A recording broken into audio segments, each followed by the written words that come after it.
재료는 뭘 먹는지가 굉장히 중요하지만 식단만 가지고 해결이 어렵습니다. 그래서 많은 전문가분들이 근력 운동을 꼭 같이 해주어야 한다 라는 말을 해줍니다. 평소 근력 운동을 해준 사람과 안 해준 사람의 차이는 나이가 들면서 점점 더 확실해집니다. 제가 식단만 했을 때는 혈당 조절이 잘 안 됐었습니다. 하지만 오늘 알려드릴 근력 운동을 해주고 나선 들쑥날쑥했던 혈당이 많이 좋아지고 같은 양의 밥을 먹더라도 혈당이 확실히 낮은 수치를 보였습니다. 그리고 특히 높았던 아침 공복 혈당이 굉장히 좋아진 걸 볼 수 있었습니다. 그래서 오늘은 당뇨인을 위한 혈당 조절에 굉장히 도움이 되는 운동법을 알려드리려고 합니다. 이 영상을 끝까지 보신다면 근육량이 늘고 혈당은 점점 더 좋아지게 될 테니까요. 꼭 끝까지 보시고 혈당 조절에 도움이 되었으면 합니다. 혈당을 낮추려면 전신의 근육량이 많아야 합니다. 근육은 몸속 장기 조직 중 포도당을 가장 많이 소모하는 부위이기 때문인데요. 음식을 먹으면 몸속 포도당이 증가합니다. 이때 췌장에서 분비된 인슐린 호르몬이 혈당을 조절합니다. 인슐린은 몸속 장기와 조직에 포도당을 보내 에너지원으로 쓰게 만듭니다. 따라서 근육을 키우면 근육세포가 필요로 하는 포도당량이 급격히 증가하고 남은 포도당이 줄어 혈당이 높아지지 않습니다. 근육의 질이 저하되면 인슐린에 대한 반응도 감소해 혈당 흡수와 사용 능력이 떨어집니다. 이로 인해 인슐린 저항성 및 당뇨병 등이 유발될 수 있어 근육의 질을 높게 유지하는 것이 중요합니다. 강북삼성병원 연구팀은 한국인을 대상으로 한 연구를 발표했습니다. 연구팀은 건강검진을 받은 국내 성인 37만 2,399명의 체내 근육량을 기반으로 골격근 지수를 측정해 당뇨병 발병률과의 상관성을 살폈습니다.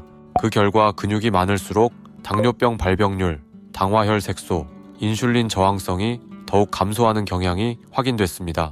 특히 근육량 증가에 따른 당뇨 관련 인자들의 감소폭은 50세 이상 나이가 늘어날수록 남성일수록 체질량 지수가 25 이상일수록 더욱 두드러졌습니다. 이처럼 당뇨인에게 반드시 필요한 근력 운동을 얼마나, 어느 정도의 강도로 해주는 것이 좋을까요? 대한당뇨병학회와 삼성서울병원에 따르면 주에 2번에서 3번 근력 운동을 하는 것을 추천하고 있습니다. 운동 강도는 본인이 들 수 있는 최대 중량의 50에서 80% 정도의 강도를 추천하고 세트당 10에서 15회 반복하며 땀이 날 정도로 운동을 하도록 권장하고 있습니다. 효율적인 혈당 관리를 위해서는 여러 근육 중에서도 하체 근육을 강화하는 것이 좋습니다. 우리 몸의 근육 비율을 살펴보면 상체에는 전체 근육의 30%, 하체에는 70%가 분포되어 있는데 특히 하체에서도 허벅지 근육과 엉덩이 근육이 대부분을 차지합니다. 연세대 보건대학원에서 약 32만 명의 자료를 분석한 결과 허벅지 둘레가 1cm 줄어들 때마다 당뇨병에 걸릴 위험이 남자는 8.3%, 여자는 9.6%씩 증가하는 것으로 나타났다고 밝혔습니다. 제가 근력 운동을 안 했을 때는 당화혈색소가 8에서 9 사이였습니다. 하지만 근력 운동을 꾸준히 해주고는 당화혈색소가 6.0이 되었고 이제는 5점대를 향해 가고 있습니다. 이렇게 당뇨인에게 아주 효과적인 것이 근력 운동입니다. 그렇다면 제가 직접 하는 혈당 낮춰주는 근력 운동 방법을 하나씩 살펴보도록 하겠습니다. 우선 저는 운동을 하기에 앞서 근육을 풀어주는 스트레칭을 해주고 있습니다. 스트레칭으로 근육을 부드럽게 풀어주게 되면 신진대사가 활성화되고 혈액의 흐름을 촉진시켜 근육 자체에 탄력성이 생기게 됩니다. 운동 시 급격한 움직임이나 예상치 못한 동작을 하게 되었을 때는 근육에 부담이 가게 되어 부상을 당하기 쉽습니다. 하지만 근육에 탄력성이 있고 관절의 가동 범위를 넓혀두면 각각의 근육에 가는 부담이 줄어들어 부상의 위험도 줄어들게 됩니다. 본격적인 하체 운동을 하기 전 스트레칭 방법입니다. 첫 번째 자세입니다. 누운 자세에서 무릎을 구부린 후 양손 깍지를 낀 후 가슴 쪽으로 천천히 당겨줍니다. 10초씩 5세트 진행해줍니다. 두 번째 자세입니다. 누운 자세에서 다리와 몸통을 비틀어 스트레칭 해줍니다. 머리는 다리 반대쪽으로 돌아가고 다리 반대 손으로 무릎을 잡아줍니다. 천천히 가능한 범위에서 10초씩 5세트 진행해줍니다. 이제 본격적인 하체 운동을 해보겠습니다. 앞서 말씀드린 대로 운동 강도는 본인이 할 수 있는 최대 중량의 50에서 80%로 해주기 위해 사용하는 것이 바로 이 탄력 밴드입니다. 이 탄력 밴드를 활용한 운동은 간단하면서도 효과적인 근력 운동을 할 수 있습니다. 이 운동은 하체 근력이 중요한 축구 국가대표 선수들이 많이 사용해서 하는 걸 볼 수 있습니다. 세계적인 축구 선수 손흥민 선수도 이 운동을 꾸준히 하는 걸 보면 운동 효과가 얼마나 좋은지 알 수 있을 정도이죠. 그럼 바로 이 탄력 밴드를 이용한 하체 운동 방법을 알아보겠습니다. 첫 번째는 엉덩이 근력 운동 방법입니다. 밴드를 다리 사이에 끼운 후 한쪽 다리는 고정하고 반대쪽 다리를 옆으로 벌려주는 동작입니다. 힘을 주어 벌리고 다시 모을 때도 역시 힘을 준 상태에서 천천히 모아주며 운동을 합니다.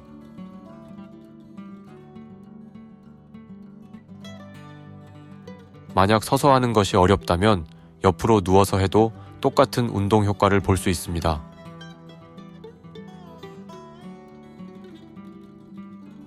한쪽 다리가 끝나면 반대쪽 다리도 동일하게 해주며 한쪽씩 10개에서 14개 5세트 진행해줍니다. 다음 엉덩이 근력 운동입니다. 다리를 뒤쪽으로 힘껏 밀어주는 동작입니다. 밴드를 다리 사이에 끼운 후 한쪽 다리는 고정하고 반대쪽 다리를 뒤로 힘을 주어 밀어줍니다. 이 동작 역시 뒤로 밀 때 힘을 주고 제자리로 올 때도 힘을 유지하면서 천천히 원래 자세로 돌아오는 게 포인트입니다.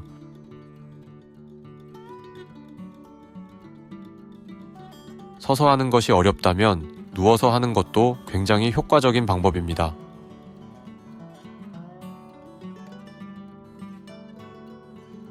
한쪽 다리가 끝나면 반대쪽 다리도 동일하게 해주며 한쪽씩 10개에서 14개 5세트 진행해줍니다. 두 번째로 허벅지 근력 운동 방법에 대해 알아보겠습니다. 다리 사이에 밴드를 끼워준 후 앉은 상태에서 한쪽 다리는 바닥에 고정해준 후 반대쪽 다리를 쭉 펴준다는 느낌으로 운동을 해줍니다. 고정한 다리 쪽이 움직이지 않도록 잘 고정해주고 원래 자세로 돌아갈 때 다리에 힘을 주어 천천히 내려가도록 해주면 됩니다.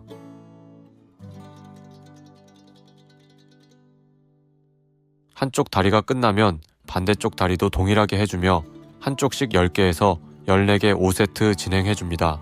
다음 허벅지 근력 운동입니다. 허벅지 근육하면 스쿼트죠. 다리 사이에 밴드를 끼워준 후 앉았다 일어났다를 진행해줍니다.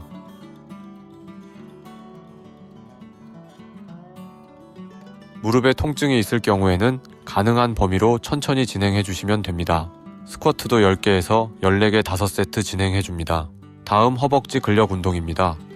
밴드를 발에 고정시켜준 후 한쪽 발은 바닥에 고정하고 반대쪽 다리를 가슴 쪽으로 당겨주는 운동입니다. 다리를 들 때와 마찬가지로 원래 자세로 돌아갈 때도 천천히 힘을 주어 내려주는 것이 포인트입니다.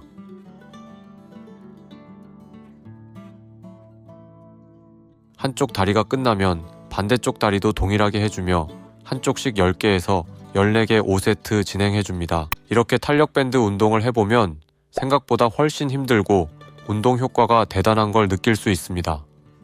그만큼 혈당을 낮춰주는 데는 아주 효과적인 운동 방법입니다. 하체 근력 운동 방법이 궁금하신 분들을 위해 고정 댓글에 적어둘 테니 혈당 조절이 힘들어 고민이신 분들이라면 한 번씩 확인해 보시길 바랍니다. 한 연구에 따르면 2형 당뇨병이 일반 대조군보다 근육 감소증이 2에서 4배 높았다고 합니다. 이처럼 당뇨인이라면 근력 운동을 꾸준히 해주는 것이 아주 중요합니다. 오늘은 당뇨인에게 도움이 되는 혈당 잡는 운동 방법에 대해 알아보았습니다. 혈당을 낮추기 위해서는 실천이 중요하다는 것 알고 계시죠? 저는 앞으로도 당뇨인에게 도움이 될 정보로 돌아올 테니까요. 구독을 눌러주시면 더욱 도움이 되겠죠? 오늘도 건강한 혈당 되시길 바라며 끝까지 시청해주셔서 감사합니다.